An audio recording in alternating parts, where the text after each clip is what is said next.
Kembar 2 itu sudah wajar. Kembar 3 mana mungkin. Kembar 4 Anda bercanda.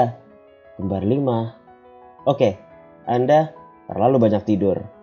Jadi dalam sebuah serial animasi dengan judul Gotobun Hanayome, Anda akan diberikan sebuah cerita manis dan juga komedi yang segar tentang 5 saudari yang sangat malas belajar dan juga ingin mendapatkan hati dari tenaga pengajarnya yang tak lain adalah teman sekelasnya sendiri.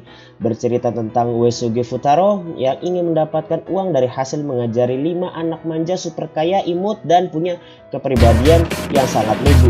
Gue si RY, selamat datang di channel gue di Akhirobi dan juga Gotobun Hanayome dengan para pelintas dan juga sangat menakjubkan. And then let's go to the intro.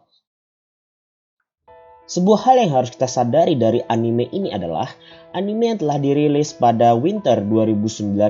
Wow, itu sudah 1 tahun 6 bulan yang lalu. Ya, 1,5 tahun setelah rilis dari anime tersebut, dan gue sudah menamatkan itu di masa ongoing atau airingnya.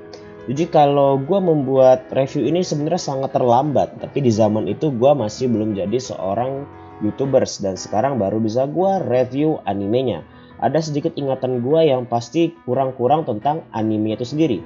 Jadi gue akan nge-review apa yang gue ingat dan apa yang gue rasakan. Perbedaan pendapat itu wajar, lo gak suka yang gak apa-apa, itu memang seru. Kalau lo punya pendapat yang lebih asik, jangan lupa berkomentar. Jadi kita langsung aja ke review atau pendapat gue secara pribadi tentang anime ini. Sekedar informasi, anime ini dibuat oleh Tezuka Production, sebuah studio yang memang namanya baru terdengar, tidak setenar nama-nama studio anime lain seperti Ufotable, Madhouse, Kyoto Animation, maupun A1 Pictures. Tapi kita tidak boleh meremehkan salah satu studio ini, karena studio ini juga membuat anime yang sangat keren dengan judul Dororo. Tapi kita tidak akan membahas judul anime lain yang dibuat oleh studio ini, kita akan fokus bagaimana anime ini dibuat oleh studio tersebut. Jadi selama 12 episode yang gua sadari dari anime ini adalah banyak sekali fail di penggambaran animasinya. Gue merasa sayang aja gitu. Waifu-waifu yang sangat manis dari segi desain yang sungguh menggoda, lucu, imut, dan bikin kita mabuk kepayang itu tidak dianimasikan semaksimal mungkin oleh Tezuka Production.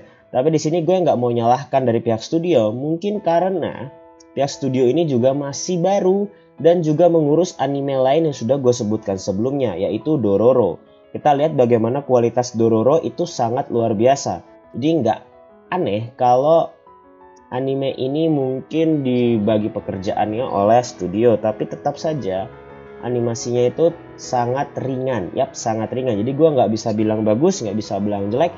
Gue anggap ringan karena tidak bagus-bagus amat kalau gue lihat secara langsung.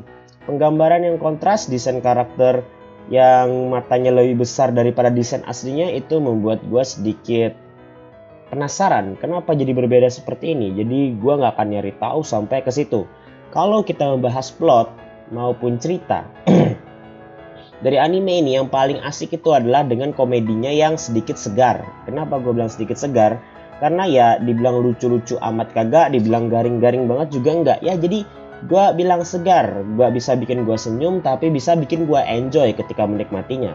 Ini yang sangat sukar kita dapatkan di anime-anime sekarang. Mereka mencantumkan komedi tapi kita masih berpikir di mana letak komedinya kecuali karakter tsundere yang marah-marah. Sepertinya hanya seperti itu. Anime-anime sekarang memproyeksikan sebuah genre dengan kata kunci komedi. Tapi kalau kita melihat kembali dari sisi desain karakter yang sangat menarik, mereka adalah 5 kembar yang sama. Dan seharusnya kalau kelima-limanya kembar, kita percaya dengan satu hal. Suaranya sama. Tapi di sini malah kita tidak diberikan suara karakter yang sama, melainkan diisi oleh pengisi suara yang berbeda. Ini menjadi nilai plus dan min bagi gua.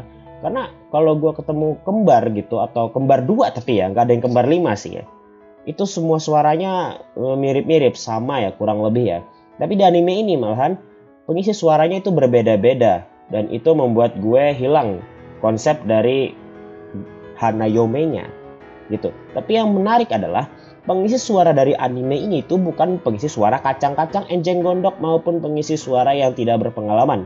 Kita melihat nama-nama besar seperti Hanazawa Kana, waifu saya, lalu Inoshi Minare, ya Baburem, dan masih banyak waifu-waifu berkelas lainnya. Bahkan MC Yuesuge Futaro itu malah diisi oleh Kirito dan Soma. Maksudnya ini suaranya sama loh ya.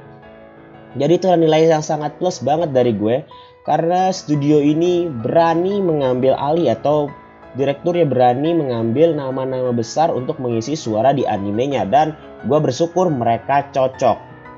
Ya, cocok. Jadi bagaimanapun gue tak berpikir kenapa pengisi suara harus beda-beda. Kenapa nggak disamain aja gitu? Mungkin nanti akan jadi beban untuk pengisi suara atau lain-lain, ya gue tidak tahu. Itu terserah dari produser dari anime itu sendiri.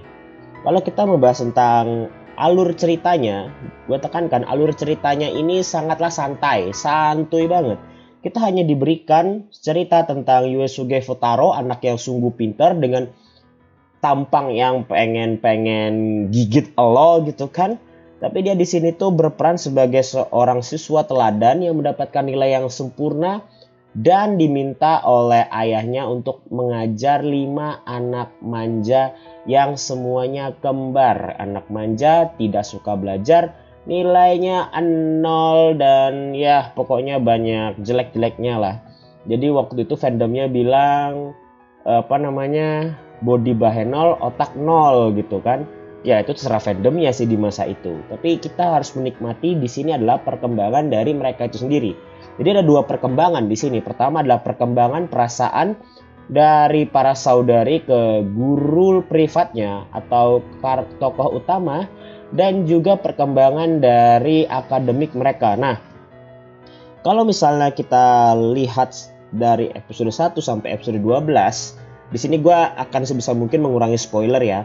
Mereka itu ada perkembangan nilai yang nantinya itu akan berimpact atau berpengaruh terhadap perasaan dari masing-masing. Salah satu hal yang gue suka adalah dari satu season animenya, para heroin atau 5 kembar ini itu setiap karakter diberi porsi untuk memiliki kisah tersendiri bersama tokoh utama. Itu yang menarik. Jadi gak ada porsi yang dilebih-lebihkan. Gue takutnya kalau ada porsi yang dilebih-lebihkan, jatuhnya adalah nanti ini yang menang. Biar lu tahu komiknya udah tamat dan kita tahu siapa yang menang. Gue gak bakal spoiler yang menang siapa ya, tapi bakal gue kasih tahu ada yang menang dan dia milih, nggak kayak karya lain gitu yang harem-harem yang saya nikahin semua gitu kan. Wah kacau itu jadi jatuhnya kan. Yang berikutnya yang paling penting adalah tentang season 2 nya yang akan dirilis lagi. Jadi perilisan season 2 nya ini kan diundur dari 2020 ke 2021. Yang gue harapkan adalah dari apa yang sudah gue review adalah peningkatan terutama itu gue harap dari sisi animasi, grafik, dan desain. Menurut gue desain yang sudah ada di komiknya itu sangat mubazir kalau cuma dibuat dengan seperti itu saja di versi animenya. Ya, gue rasa mubazir gitu. Nggak mengeluarkan betapa bagus dari desain karakter yang dibuat oleh sang pengarang. Tapi yang perlu kita ketahui adalah season 2-nya malah alih tangan. Maksud alih tangan di sini bukan produser ya. Gue nggak tahu produser sama atau nggak. Tapi alih tangan di sini malah dari studio. Tezuka tidak lagi menangani season 2 Gotobu no Hanayome, tetapi Buri-Buri Animation yang akan menangani. Gue juga baru dengar ini studio. Semoga aja bisa lebih baik dari trailer yang sudah gue tonton dan mungkin juga dari trailer yang sudah lu tonton. Berharap aja lebih baik, dan gue sedikit berharap juga studio satu ini bisa memberikan gambaran terbaik dari desain karakter yang sudah dibangun sedemikian baik di versi originalnya. Jadi itu saja review singkat dari gue. Semoga bisa membantu lo dan semoga bisa memberi lo gambaran tentang anime ini, dan gue berharap lo tidak ada yang merasa terspoiler secara luas gitu kan. Jadi itu aja video dari gue. Kalau lu ingin request gue mau review anime apa lagi, silahkan komentar saja di bawah. Atau lu punya bahasan menarik seputar dunia-dunia anime, silahkan komentar juga di bawah. Kita akan bahas sama-sama. Kalau asik gue bikin videonya, dan kalau misalnya itu menarik, mungkin akan jadi sebuah forum yang asik untuk kita bahas. Gue ngulang-ulang kata-kata yang sama, gue nggak tahu juga fungsinya apa. Jadi itu sekian dari gue. I'm CNY and see you next time.